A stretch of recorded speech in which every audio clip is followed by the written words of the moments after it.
Dito naman, ang braking naman dito, flash. Ang pipick upin natin? Hindi, yung malaking, ito yung Nissan Tectacore. Nissan, yung mga gawa ng mga sasakyan.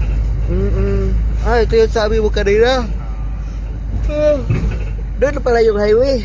No? Paano mo na rin yung pagka-araw-araw ka na bumiyahe?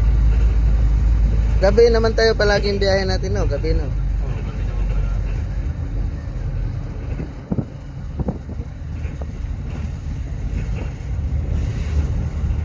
Aabot ba yung 20k yung ano niya dito? Ang, 15 days ninyo? hindi, ang normal talaga dito, hindi naman kasi 15 eh, bali 20 talaga, 20 a 5. Ah. Pero 15-30 din ang computation nun. Ah. Ang normal kasi nun, regular pay. Bali, ang bigayan ng incentive tuwing katapusan. So, sa loob ng 1 month, abot kayo ng mga 30, hindi rin. Abot 30. Minsan, pagka maganda biyahe, abot ka ng lagpas minsan. Sa inyo lang, no? Kasi, Sa'yo, ano ba yung sabi sa'yo? wala, GDC daw ako eh. Ha? GDC. O di overtime ka. Ganun.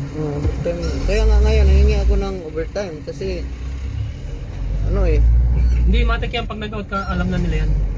ah, Pag lumabas ka sa oras, ah, compute na ni mamagi yan. Pero ganun pa rin yan, si Dante nga, umakataw eh. Lalo pag doon ka sa sa flash, makakapag-overtime ka na. Si Dante nga, umabot ng ganun din yun. Isa nga, malaki pa sinasahod dun sa sa 30. Dante sino? Dante yung nasa doon? driver. Agency din yun, pero Agency. mahilig mag-OT.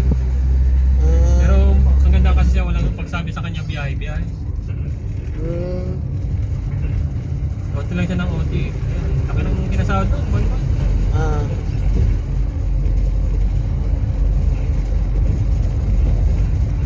Pero agency yata, magkano ba sa 700? Low po eh. Ano pa lang sa akin eh. 645 eh.